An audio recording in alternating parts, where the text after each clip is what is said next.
The other thing is, top of the day, All right, everybody, let's get started. Happy Valentine's Day. Welcome, welcome. Okay, so first order of business is my wife is awesome. She literally just dropped this off. I had to order a new one, right? And she just pulled up, and I ran out there and I got it from her. My wife's the best. I just had to tell that to you. Right, okay.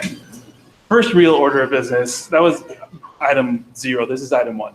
I hope everybody saw the announcement that homework 1, the due date has been pushed to the right. And so, new due date for homework 1 is February 27th. Here's the reasons for that. Number 1, grade scope is tricky to configure correctly, and we want to make sure that it's working correctly before you try to submit your homework to it. Okay? And I would not have had time to do that before tomorrow. So that's item number 1. Item number 2, I don't want you stressing about a homework assignment the week of an exam. So that rules out the following week. And so that's how I settled on the 27th. So homework 2, funny enough, is still due before homework 1. It's still due tomorrow. So please don't forget about homework 2 being due tomorrow. Any questions about that? Yes? Homework 1, how do we, after you configure the grade scope, then we can test it, right? You can't test it right now. Like, do the testing. Yes, that's correct. Yeah, so you can't do testing. I mean, I haven't provided a test script to you. That doesn't mean you can't write a test script, right? So. Also, is the example on the website, is that part of it? No, right? Are you asking if we're going to use No. that image to grade your homework? No. I think all of you. Website. Uh-huh. And how it should look like. Oh, that was just, no, so when it's just, this is the format. Okay. I literally copied and pasted, and then I said, well, I better at least make the numbers make sense. That's what I did. So, yeah. Yeah, I can understand how that would be confusing though. So I apologize. Any other questions? Specific questions about homework 2 should be posted to Piazza. I know that Adam has been checking those. So, and responding. So if you have a question about homework 2, that's the place to go. I didn't write the homework assignment. I have no experience doing phishing forensics, which is why I had him come in and lecture on it, right? So I won't be very much use to you because you actually, after you've looked at it, you know more about it than I do. So that should be fair enough. Okay, next. Oh no, that's it for. Oh, okay. So Tuesday, what's going on Tuesday? Not the midterm, right? We have a guest lecture on Tuesday.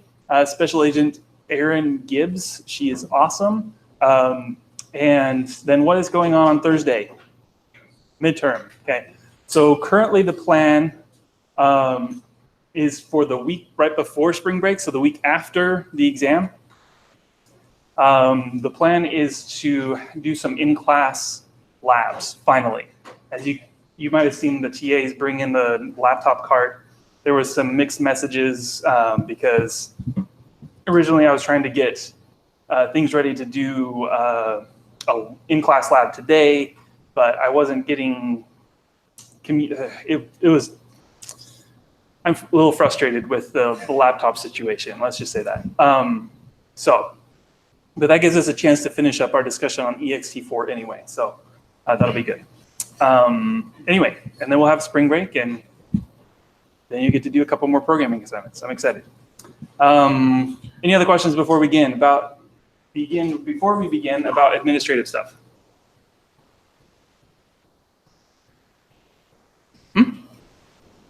No? Okay. All right. Then let's get started. Oh, sorry, our review questions. I forgot our review questions. Okay, so last time we were talking about ext4. what are the 5 categories of the file system reference model?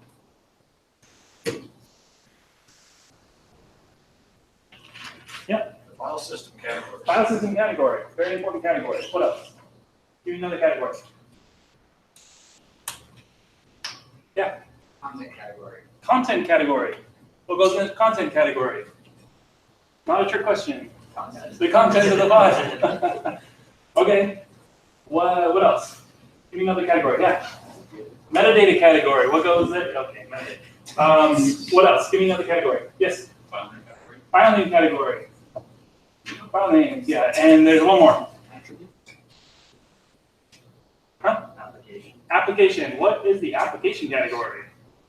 It's not relevant. Obvious. What is that? What goes in there? Application.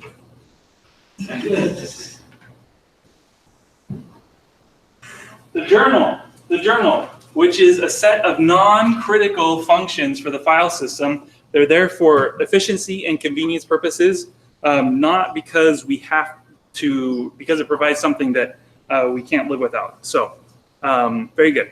All right, next question. What are some of the fields that the superblock stores?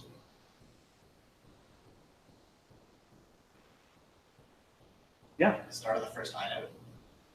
Or index of the first inode. Number or something. Yes, the first inode number. Yes, that is a field. How about even in a general sense? Yes. Block size. Block size. Last amount date, stuff like Yeah. that. Yes. Yeah. What else? What else goes in there? I'll even take like high-level answers. Instead of something specific. What is a super block store? Yeah. Basically just where it stores in. Yeah, so the layout, all the layout information. So anything we need to know to compute where anything else is in the file system, like the block size or the number of blocks per block group, or the number of inodes, or all of that goes into superblock. Okay, so superblock, super important. I actually didn't mean to say that, but you know. Okay, what are the 2 critical pieces of information that a directory stores?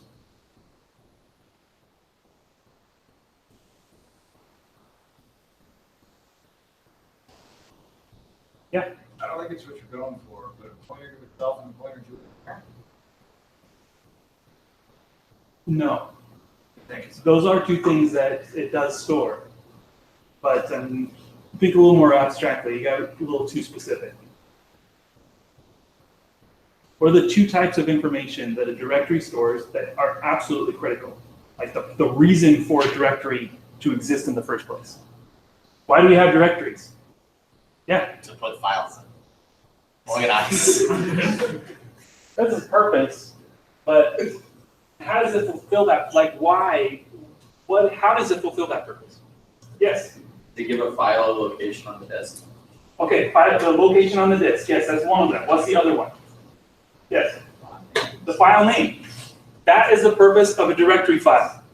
It pairs up a file name with an inode number specifically, but that's the location on the disk of where that disk, that file lives. Okay. Is that a little more clear? Okay. What is the file type number for a regular file in ext4? 1.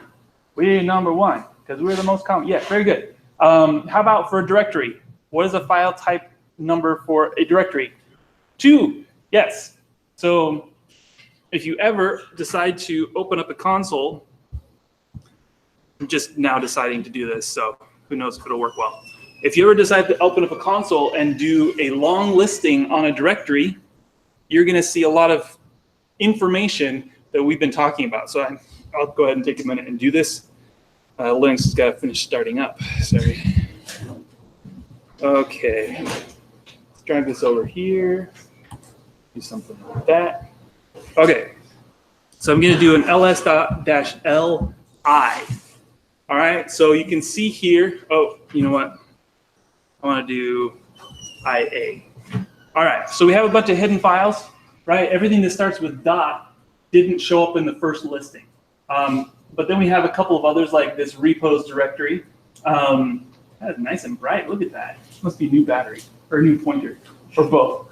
Sorry, I'm a little excited. Okay, so here we see,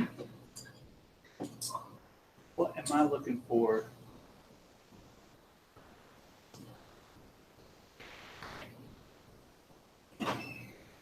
This is weird.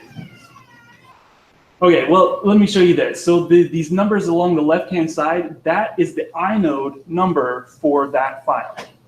And that's the I option. Sorry, is that kind of too small? Is that too small? I have no idea how to make it bigger from here. Plus. Yeah. Better? Okay.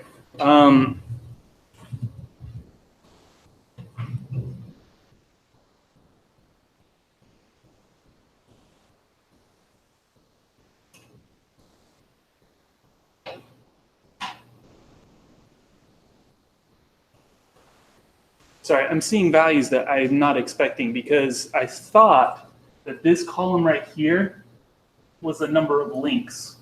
But none of these values make sense because you have directories which must always have at least how many links? 2. 2 at least, right? So I don't know. Well, here we have the directory, here the RWX. These are the mode values that we were talking about last time for the permissions on the file. There's the owner and the group. And I don't know why it's, anyway, anybody remember what the 1 is? I could have sworn that was links. But Something randomly says that it's the number of links to directories inside this directory. I don't think that's it. yeah, something's fishy. I don't know what it is, but okay, we'll dismiss that for now. Okay, so let's start with today's lecture. Let me get in the right place today. So we're going to start off by talking a little bit more about hard and soft links. So I'm glad that I have that up because we're going to do a little bit of a demo here in a second. Okay, so let's talk about hard links. I was thinking about how to explain this to you so that you could easily understand and remember it permanently. And I had this like epiphany.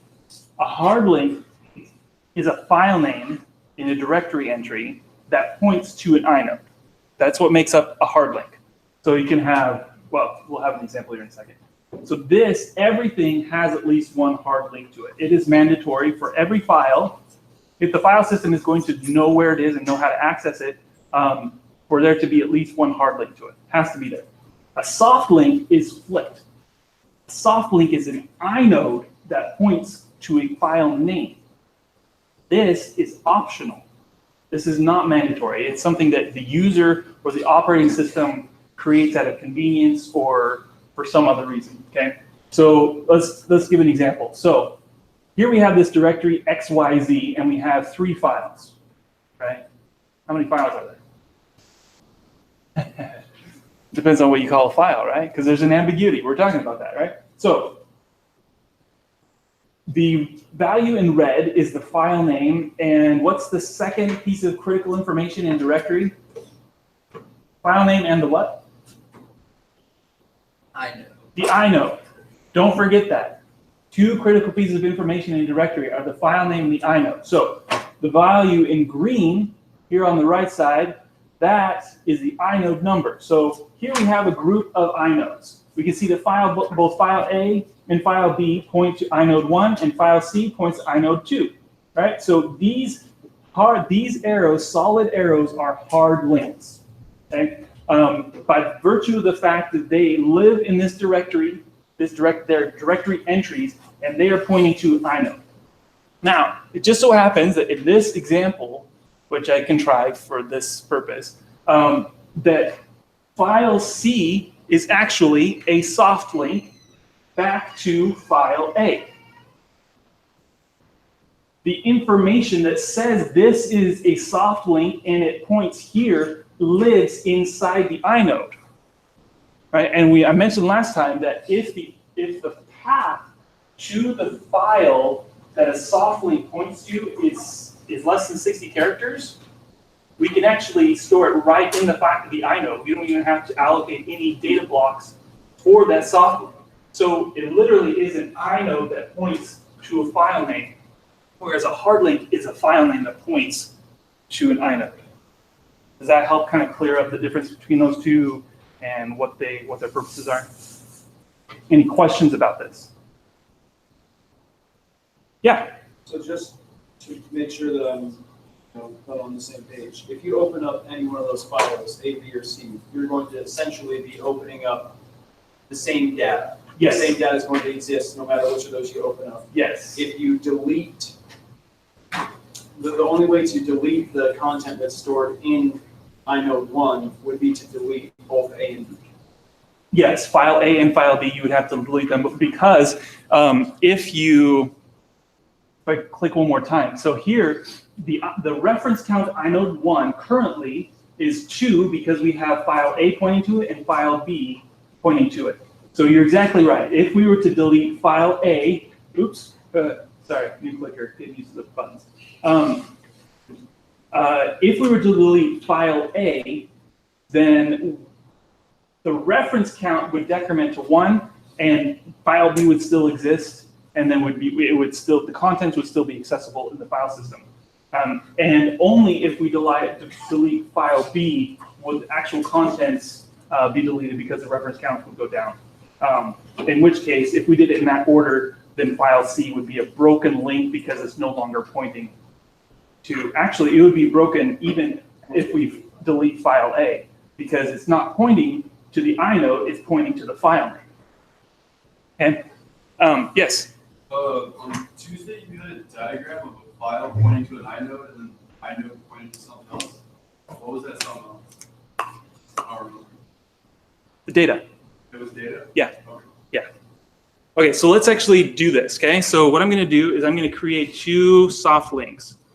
Link 1, so when you create a soft link like this, I always have to remember the old and then the new. So the current existing and what I'm creating. So I'm going to create a link to link 2 called link 1. Oops. Like this, okay? So you can see that it's in red because it's a broken link. There is no file named link 2 for link 1 to point to and be valid, right? So what if we did this? ln-s, that means we're doing a soft link or a symlink from link 1, and we're going to call it link 2. What do you think? Is it still broken? Pointing to something now.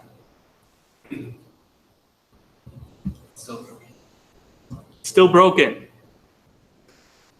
right? Because if we were to try to open this file in Vim, it would say, so either there are too many, I tried to find the content of that file, but I expended myself. I went as far deep as in the reference count, down the rabbit hole as I could. Is this a cycle or what? Are you trying to pull some fast one on me or something like that, right? So that's what Vim says. It complains. So, but what if we did this? What if we said we're going to force link 2 to instead of pointing to link 1, we're going to say we're actually going to link 2. So we have to do the force because it already exists. Oops. And now everything's okay. You can see here that link 1 and link 2 are like this kind of greenish color. They're no longer red because they're not broken, because eventually they do point to something. And if I do Vim on link 1, then it shows the directory entry. Kind of cool, right? Okay, enough of that. Whew. Live demo didn't blow up anything. That's great. Okay. Any questions about soft and hard links? Is that a hand or a, okay, that's a scratch. Okay, we're good. All right, time attributes. I kind of just threw out a ton of technical information at you last time about time attributes. We're going to step through an example, okay? So this slide is actually from topic 1. This should be familiar to you. We've already talked about. We care about modified times, access time, and change time in forensics. It helps us establish a timeline of when things happen to the evidence that we're analyzing. So they're really critical. Anything else? Okay. Now, in ext4, we have some extra time attributes. In addition to the modified access and change time that we were just talking about. First is D time, which is the deletion time, and then the creation time. So ext4 also extends the time values from 32 bits to 64, which gives us a lot more precision and actually helps us overcome a known problem called the 2038 problem, right? So when you are using a 32-bit integer, signed integer, to store the number of seconds since January 1st, 1970 in UTC time, then you run out of seconds to count in 2038. So by extending it to 64 bits, what we actually do is put it off to 2446. Seems like you get further out into the future if you're doubling the number of bits, right? Well, we're going to talk about how that works. So first of all, though, the 32 bits is a signed integer so that we can reference dates in the past, before January 1st, 1970. So if you're wondering why it was a signed integer, that's why. Okay. So when ext4 decided to extend all of these time values, for whatever reason, they decided to not extend the D time. So we won't be able to delete files after 2030. I don't know. I don't know why they did that, but it's at least a stopgap for now. Okay, get ready for this example, you guys. So remember that big table I had that had like different fields and the length and a little description of each of them, and I said, this is an inode, and you're probably like, right? So a couple of those fields, 8 of those fields had to deal with time.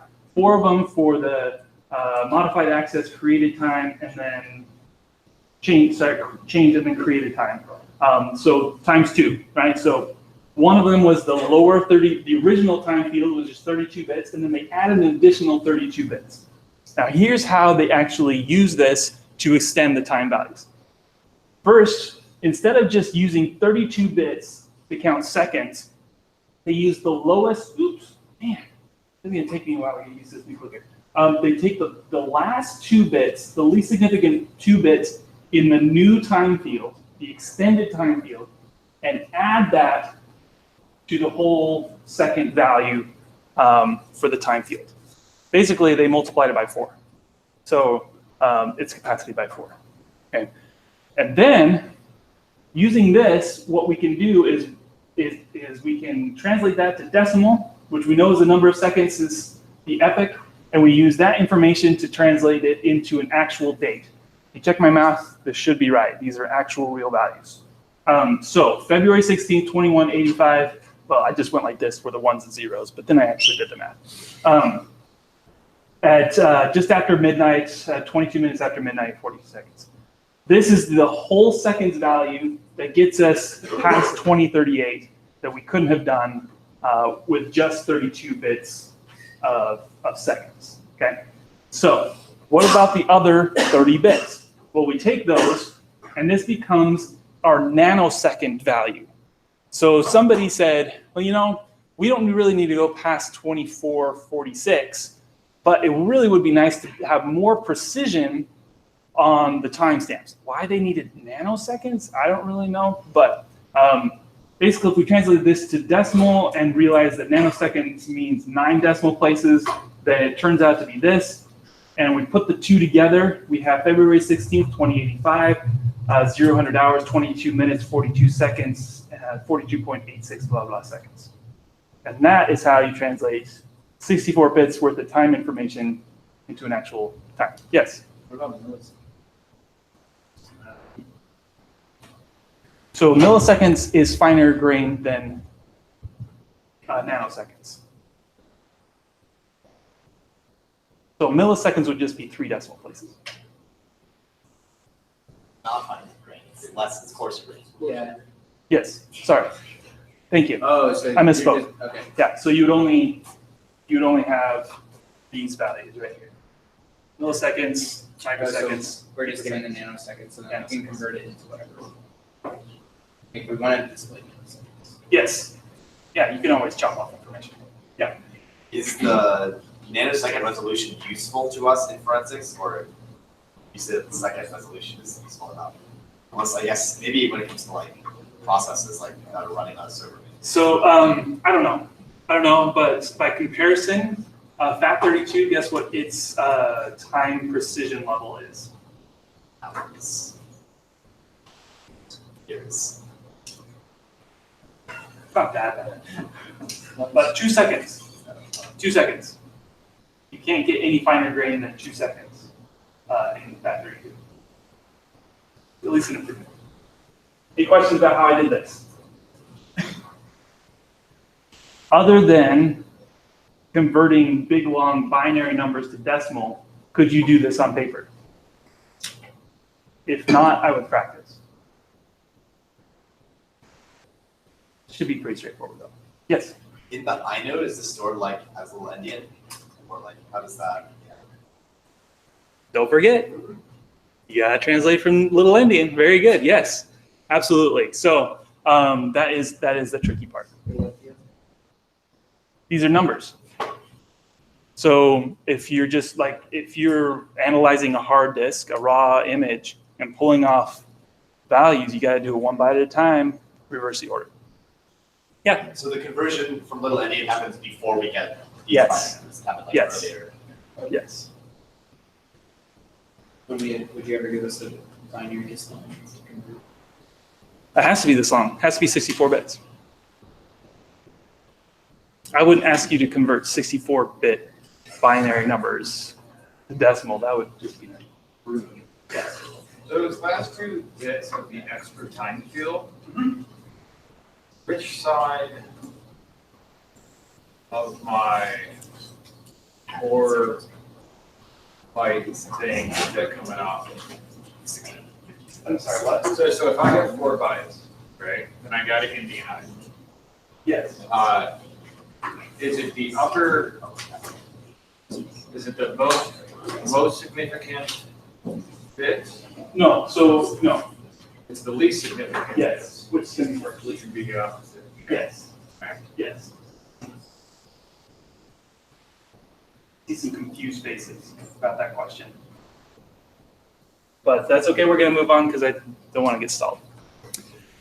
Okay, so any other lingering questions about time stamps?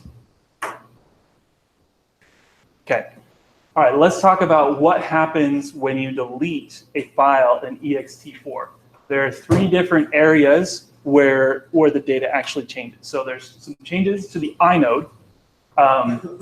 Now we're assuming here that the reference count is only a 1. Okay, so we're actually deleting the file, not just deleting a hard link. So here are the things. The file size is set to 0. The number of extents value, so that in the inode it stores how many extents are being used to store the data for the file. That is also set to 0. The extent itself is cleared. Oh, we haven't talked about extents. Sorry. Sometimes I play with the ordering of slides to be like, oh, well, this really makes more sense over here. So I apologize for that. The extent is also cleared. And the changes to the directory are that the inode number is set to 0. We saw that in the example, remember? And here we're assuming a linear directory entry structure. So the previous entry length is lengthened to cover the deleted file's entry in the directory again for linear directory entry only. And then the block group, inside the block group, the inode bitmap in here, right here, is set to 0 for the free inodes, and the data block bitmap is set to 0 right here for the free data blocks from here. Okay?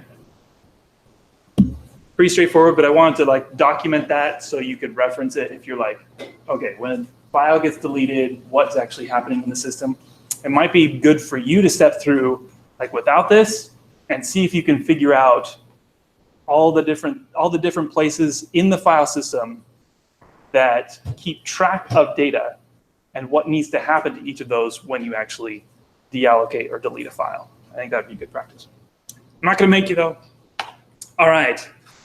Whew. We finished with the metadata category. So let's move on to the content category. The whole purpose of having a file system, right? We want to store content. We want to keep track of data. So first thing, I haven't explained yet what the block bitmap and inode bitmap do, but it's pretty straightforward, which is kind of why I skipped over it a little bit. So 0, if it's available, 1, it's in use. 1 bit per block in inode, so data blocks, you have 1 of each. I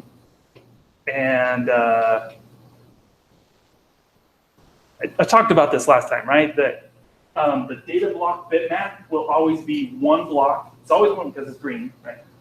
It's always going to be 1 block, and however many bits there are in a block is how many data blocks you will have. So there's no wasting of space here in the data block bitmap, right? I talked about that last time. Okay? So 1 bit per block or inode notes the allocation status and the number of data blocks in a group. That's what I just said. There's far fewer inodes than blocks per group, so you can actually configure that to be some ratio of data blocks to inode blocks. I kind of also, no, that's fine. I feel like we also talked about that last time as well, right? That it's a configurable ratio.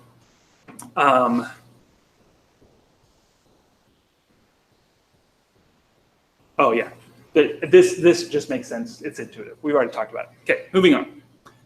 Extents. Okay, so when we talked about the inode structure and there was that really boring table that I spent forever on and everybody was asleep, there was one little file down at the bottom that said extent tree. So that field is responsible for keeping track of all the data blocks that belong to that file. So the extent is the unit of allocation in ext4. And it is what an extent consists of is a starting block number and the length in block. Does that sound familiar at all? What does that sound like? We've used this before, right? What? A little bit louder. Yes. Logical block address of the disk in the MBR's partition table, right? So inside a single partition entry, when we start using logical block addresses, we represent them in the MBR by describing its starting sector and the length in sector. Here we're dealing with blocks. A little bit different, but same concept. So one file fragment only uses 1 extent, meaning you have a fragmented file, one fragment, meaning a set of contiguous blocks that belong to that file, should be able to address it with just 1 extent. That's the idea.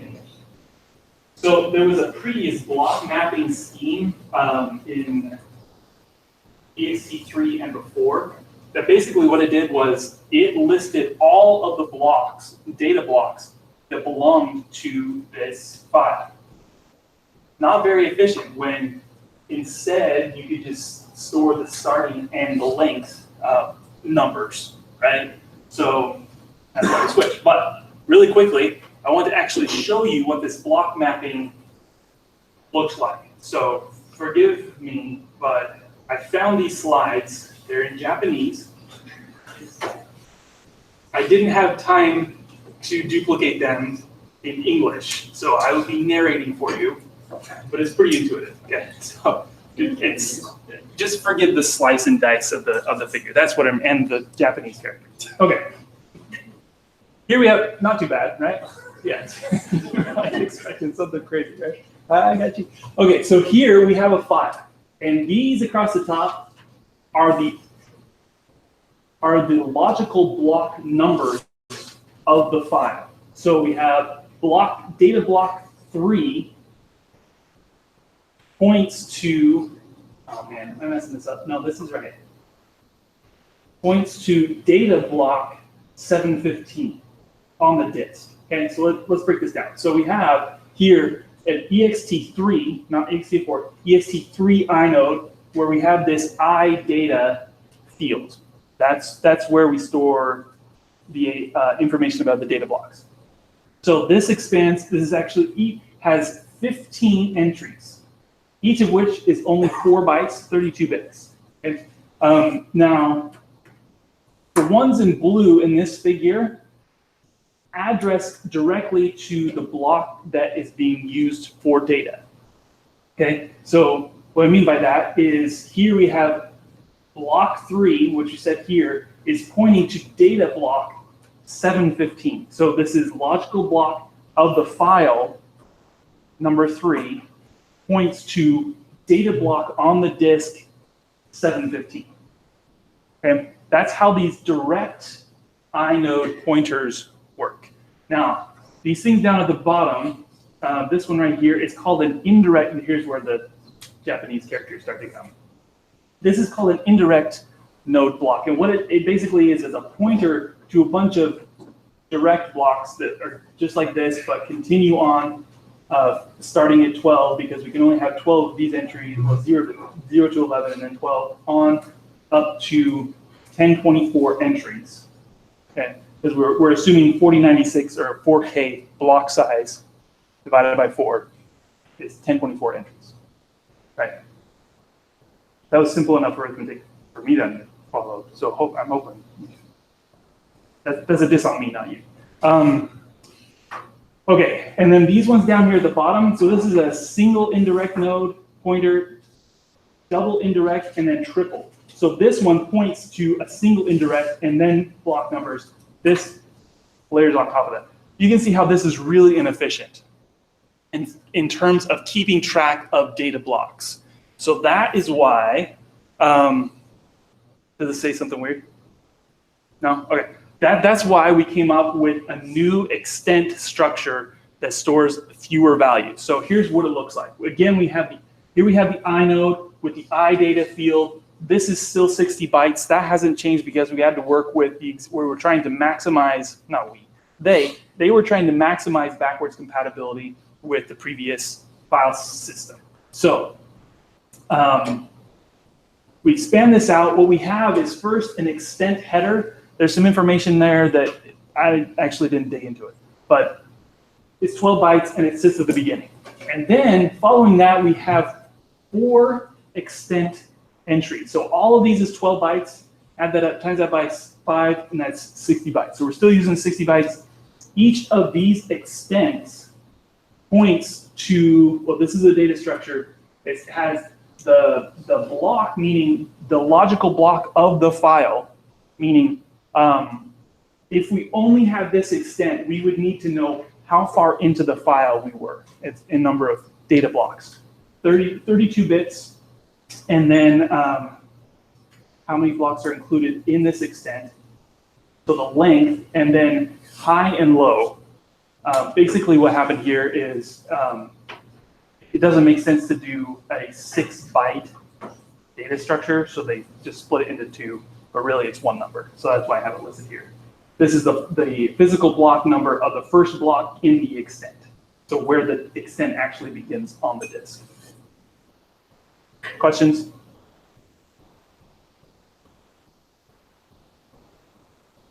Okay, so now that we're discussing this, I'm realizing I probably should put in the slides somewhere that one of the byproducts of extents versus just block addressing is that it really encourages files to be stored in contiguous spaces, right? Because you're trying to address just the start and the length. You don't want to be hopping all around. So that actually has made it so the ext4 file systems are not fragmented very much at all, like 2%.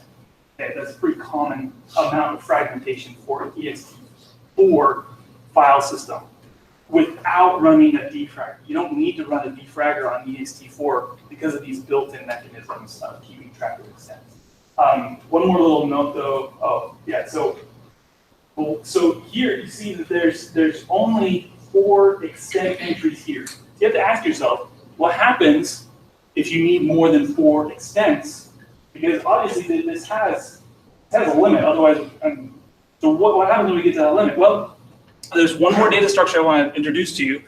We still have this inode structure with the 60 bytes, but now this is assuming that we need to store exactly 5 extents. So just bumping it up 1. Instead of using all 60 bytes here to store the extents, we have an extent index right after the extent header. And the extent index, similar to the structure we talked about before, points to a data block where we store an extent header again, and then the however many extents we need that will fit in the data block. Yes?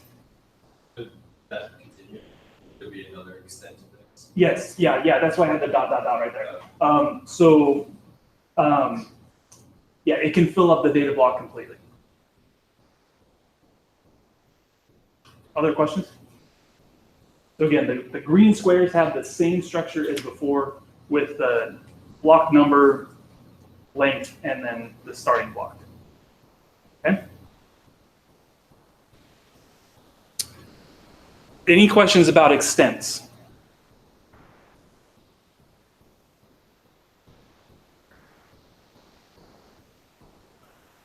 All right.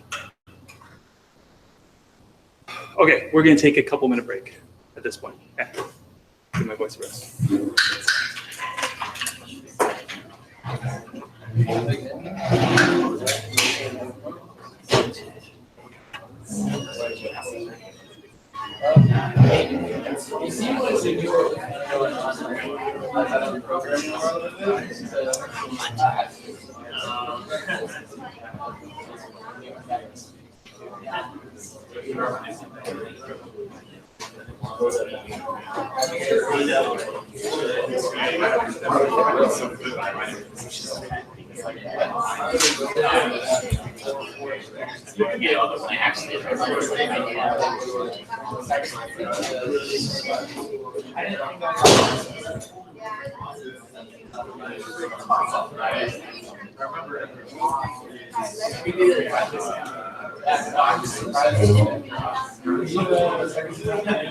Hey, I hate to be that guy, but do you still have the QR code for attendance available?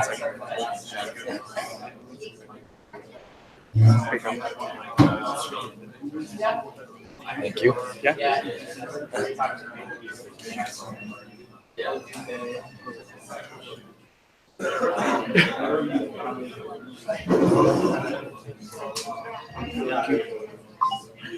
Oh yeah, also for homework 2, I tried clicking on the link, but then it didn't give me like description what to do. You tried clicking on the link from the website? Yeah. From my website? Yeah. Yeah, so it goes straight to grade scope, but I was just wondering, like it didn't give me like instructions of like what to do with the assignment. yeah, so if you click on the submit a PDF, it should give you the instructions. A PDF of You'll have 2 options, right? So submit images or PDF. Click on the PDF, yeah. and it should show you the instructions. Oh, okay. All right. I thought like at that point it was us supposed to submit some assignment or something. Yeah, I don't think so. Yeah. Okay. Yeah, that's what I thought. Thank you. Yeah. In reality, what you would be available to be more than if I cause it to move. Okay? Which you realize is the time.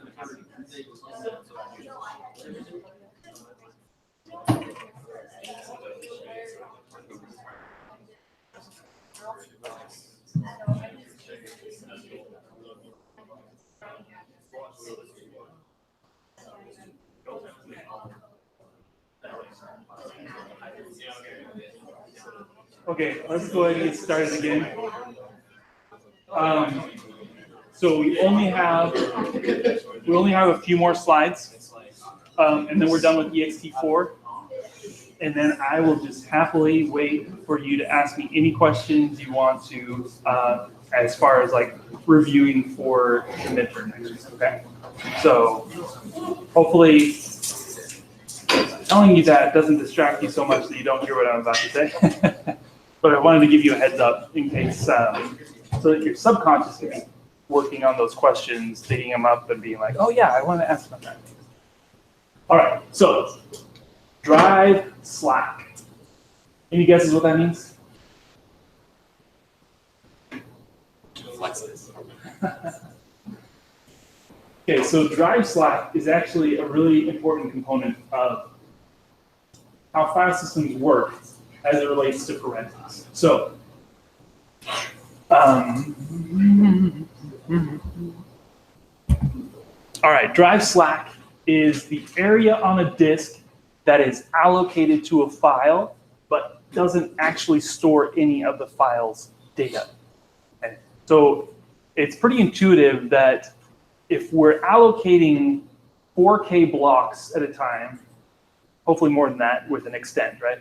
4K blocks at a time, that if we're not going to always have exactly 4K amount of data to fill that block book, right? We're going to have some room in there.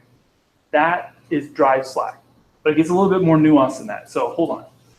So let's do an example here. We've got a file system with 4K blocks and a disk with how many bytes per second?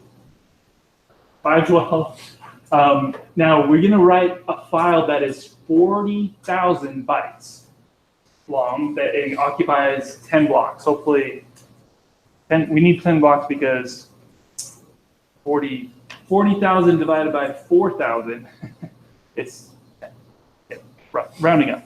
Okay, so we got 10 blocks, multiply that by 4096, that gives us 40,960 bytes of room that have been allocated for this file. So the XX space of 960 bytes, that is called drive slack, but it's divided into two parts, file slack and RAM slack. Okay, but before we move on, any questions? Yes. If the file grows, it will fill more of those blocks and the drive slack will go down. Yes. Yes, it will. Yeah. So we're just talking about, in this instance, we're just talking about data at rest, not as the file system is live and reading and writing new files. Okay. All right. File and RAM slack. So I believe I mentioned last time, and it's okay if you don't remember this because I kind of threw out a lot of technical details last time. But I mentioned last time the reason why certain devices are called block devices is because you have to write and read an entire block of data at a time. You can't just read one character at a time. So each device is going to have may have a different block size. Usually for hard drives, that's the 512 byte sector size.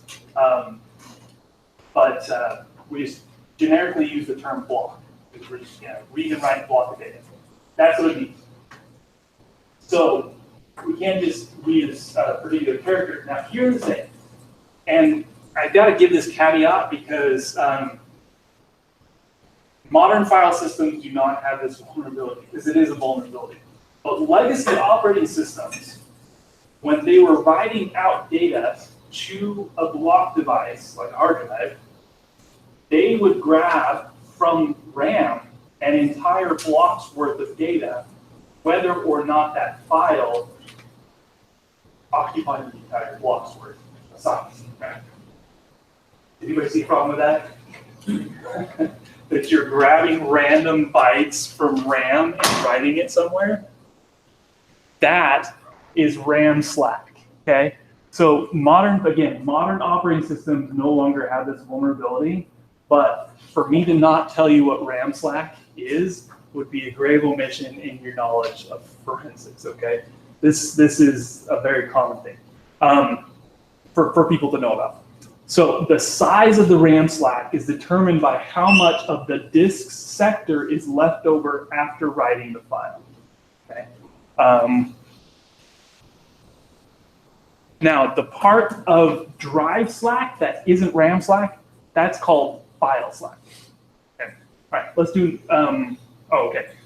And just to reemphasize, RAM slack could be anything stored in memory, login IDs, passwords, file fragments, anything. We don't know. It just came from RAM and we grabbed it for some silly reason. Okay, so this wonderful, beautiful rectangle here represents the space that has been allocated for a file. Specifically, our example we were talking about a minute ago, the 10 blocks for our 40,000 byte file. So we have 40,000 bytes of content, and right here at the 40,000 byte mark, that is our end of file marker, okay? Now, the rest of this space right here, that's our drive slack. Easy to compute because I use round numbers like 10. So our 40,000 minus 4960 is just the 960 bytes, okay? Now, this is divided into two parts that we just talked about, the RAM slack and the file slack. How do we determine that the RAM slack is 448 bytes? If I were to give this to you on, say, a midterm, how would you calculate that the RAM slack is 448 bytes? Yes? 960 minus the sector size. Yes, very good. So the total drive slack minus the sector size. Okay? Very good. So, in other words, the file slack is 512 bytes will always be a multiple of the disk's sector size. So obviously, since we are using 4K bytes, it's never going to be more than, 4K blocks. Never going to be more than 4K. It's not possible. We just wouldn't allocate that block, and then it's no longer drive slack. Okay. Yes, please. So on modern operating systems, you're saying there wouldn't be RAM slack and our file slack would equal our drive slack? Yeah, so here's how I understand it. So if you use a tool like SDK, like we're going to use in 2 weeks, it will still find RAM slack for you. Now, whether there's actually something there that originated from RAM is, I don't know. Probably not. Not unless it's an older operating system that it would write. That if it doesn't write that, is the data left there old data on the hard disk, or does it overwrite with? Is not, because that's too time inefficient, right? We don't want to write extra data just to write extra data. That's why when you delete a file, so that list that I had up earlier, it did not include zero out all the data blocks. That was not one of the steps of deleting a file. All of the data of a file, all the content from a file, is still present even if you delete the file. If inode is gone, the extents might still be there if they're lived in the data, no, because even the extents are zeroed out. So the extents are gone, the inode's gone. All you really have is a directory entry with a pointer to inode 0, so that's not helpful. So, but the data itself still remains. So, yes, with a modern operating system, it's going to write up to the file EOF marker and stop writing. Because why would you write more? Yes. If the EOF marker was, like, let's say that the whole drive slack was 512 bytes, it would, so the RAM slack at that point would also be 512 bytes. No. That would just be the file slack. Yes. Yes.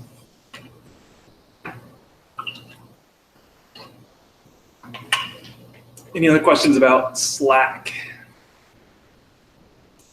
Not a collaboration tool for forensics.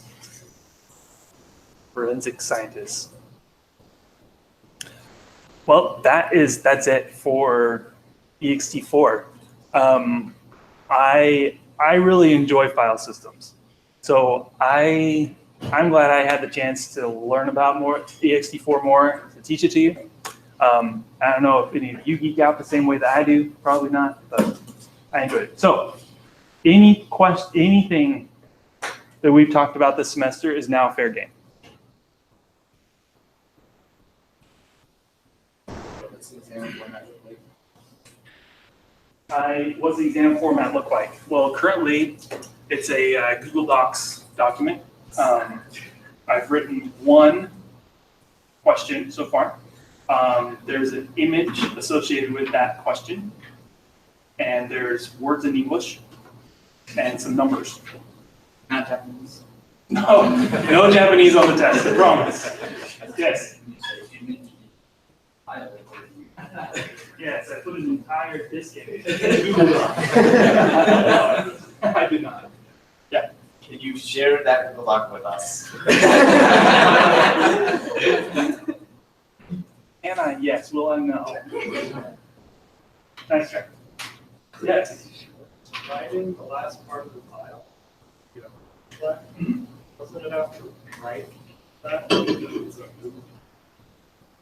Block device.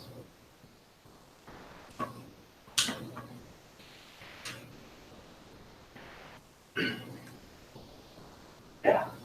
So we come closer to the microphone. So the question was, since it's writing to a block device, well, the RAM slack still has to be written, even if it's not coming from RAM, and your reasoning is 100% sound.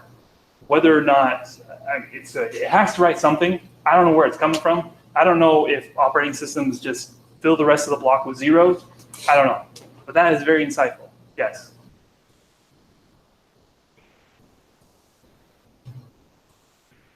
Yeah. Okay, so there's like a lot of lecture slides and stuff, obviously. Yep. Do you have a suggested way of reviewing the content you're going to study? Yes, start before today.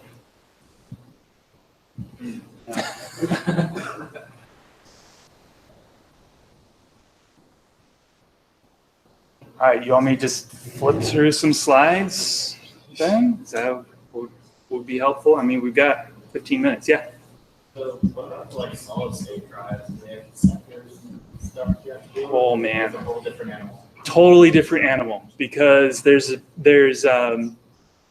are several layers of abstraction between the interface and the actual data being written, because of wear leveling and everything like that. So in case you don't know, flash memory degrades every time you write to it. So do platter disks, but not at the same rate, so we usually don't worry about it so much. But flash memory, every time, because it's a chemical change on the actual storage chips. So solid state drives, what they have is a very intelligent controller that keeps track of that and moves data when a particular block on the disk starts to show signs of not being able to write successfully to that block. So, but that's completely transparent to the operating system. So if you ask a solid state drive for the data at a particular sector, it's still getting translated a couple of times, so you have no way of knowing if you actually got the sector you asked for or if you got a translated sector. So, yeah.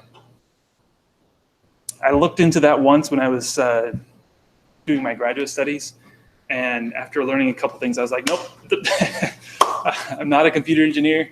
I don't have the background to, yeah, so that's about as far as I got, is what I just told you.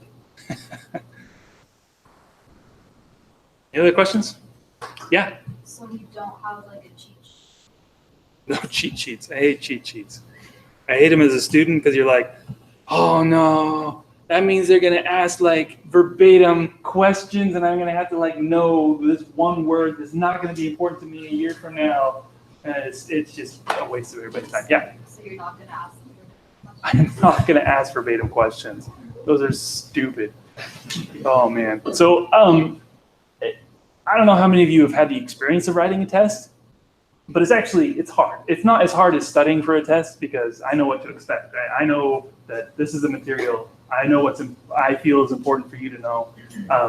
But crafting questions in such a way that it's going to test how well you've done, not just internalizing, not just remembering the information, but internalizing and actually applying it, right? Because that's what I want from my students.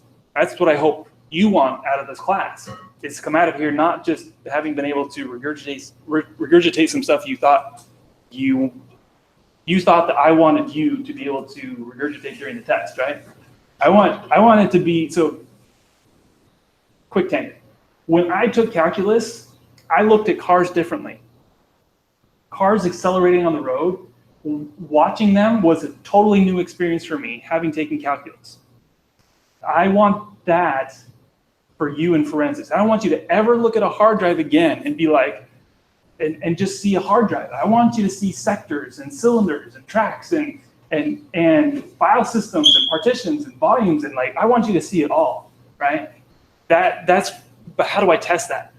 That's tricky, but that's what I'm going for when I write questions. Yes.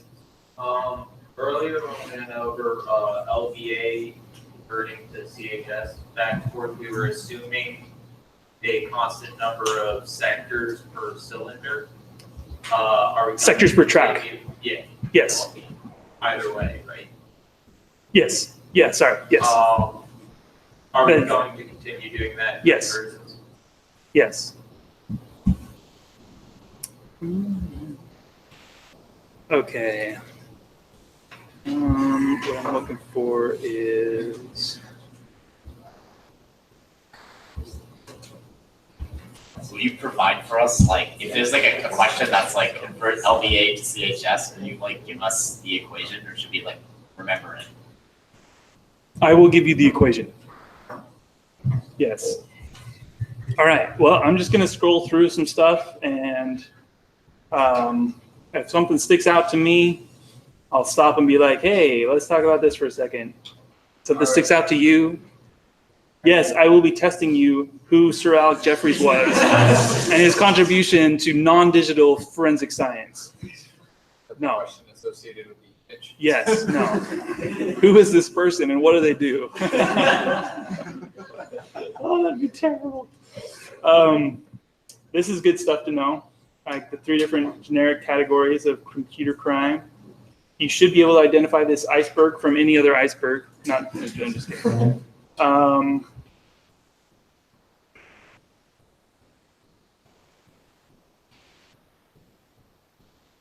What were the years of the golden age of digital forensics? Whew, that'd be crazy, right?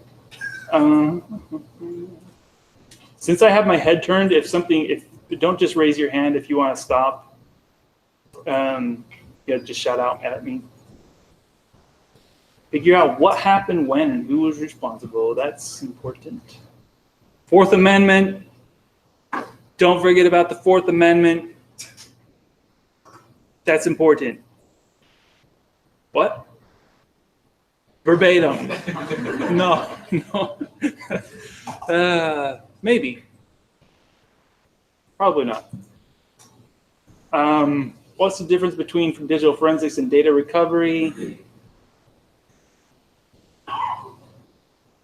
So if you don't mention it as you're scrolling by, does that mean we don't have to worry about it? You never know. It's so exciting.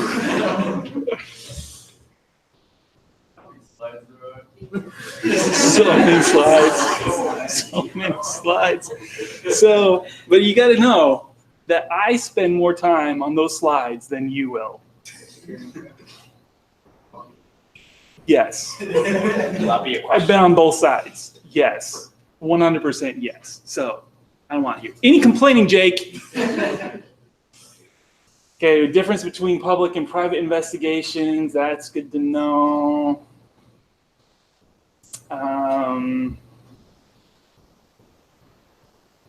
Yeah. Anything sticking out? Rules of, this is a big one. This is like a whole chapter in my dissertation. Actually, I moved it to like a preface or something. That was a year ago. Yeah. Admissibility. So the rules of evidence.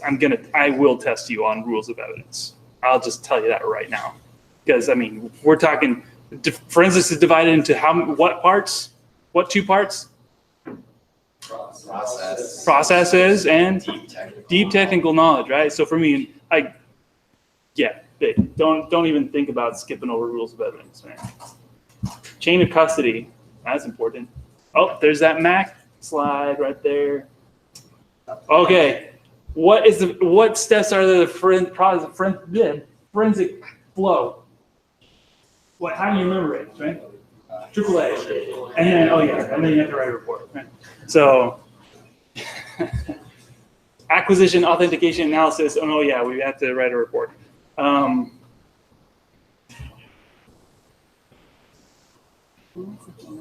Do not study these, especially this one from the government. Oh man. Just don't even, and then I skipped over all those in 30 seconds when I was lecturing. You remember that? That was awesome. I was like, we got to finish these slides. Okay. Acquisition. This is good stuff. What is a hash function? Why is it important? Give me an example of a 600-bit digest type. Just kidding. Performed algorithm. What is the difference between second pre-image? Just kidding. I won't test you on that. Ooh, live versus static. That's important. 3 acquisition methods. That's important. I'll tell you that much.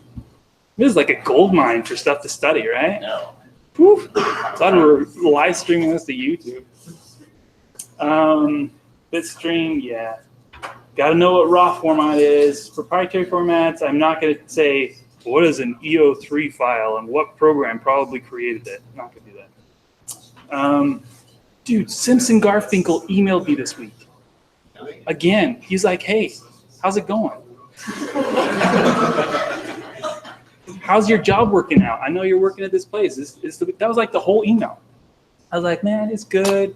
Ups and downs. Things are stressful right now because I'm teaching. Oh, yeah, teaching's good. Yeah. That guy's awesome. Did you tell them that you put it in your slides? It's a given, man. Come on. I'm teaching forensics. Simpson's going to be in the slides. What does DD stand for? That's a good question. Nope, wrong. Trick question. That's probably the only trick question I would ask you. All right. Hey, we still got 5 minutes. You guys aren't asking any questions. That's awesome. Oh, converting between bases. You probably better brush up on that, right? Am I right? And just a little bit, right? So if I ask you to do any translation, it'll be just like the exercise that we did in class, where I give you an ASCII table and say, translate this. And you'll be like, oh, look, there's the hex numbers and the decimal numbers too. And it'll be helpful. Is that your question? Yeah. I was going to ask if we could use a calculator, but we have. Yes. Oh, perfect. Yes, I will allow calculators. But no graphing calculator. That's a gray area. I don't know about that. No calculators on your smartphones. No calculators on your smartwatches. No smartwatches, period. That's all in the syllabus that you guys thoroughly read, right? Yeah. But do you have a question? You have any questions? You're raising your hand. You were raising your hand. Yeah. Same question. We're good. Okay. Wait, so we can use regular calculators, yeah. I might even go to CVS and buy one just to have up here just in case or something. I don't know. Better know what data structures are. Better to, little and big endian. That'll probably be on the test.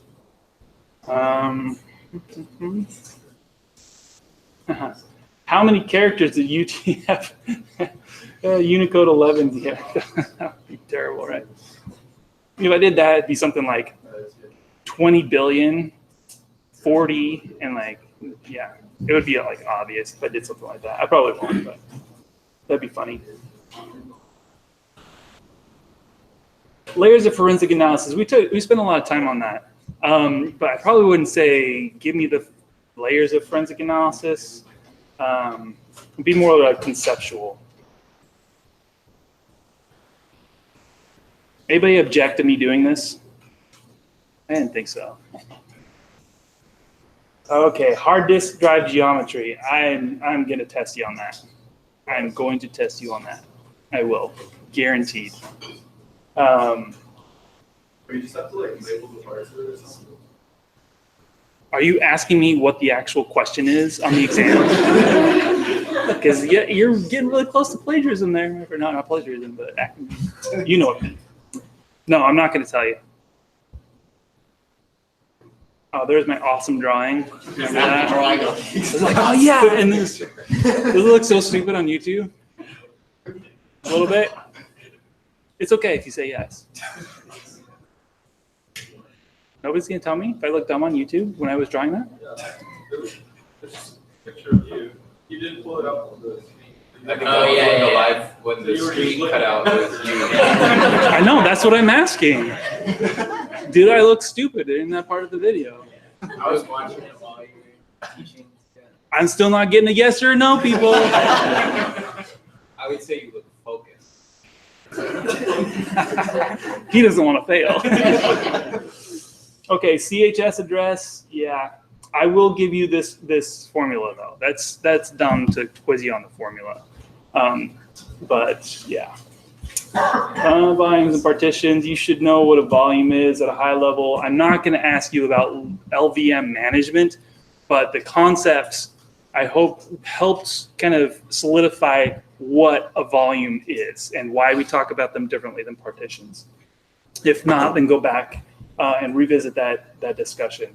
What a partition is, what makes it different from a volume, that's really good. Oh, master boot record, MBR analysis.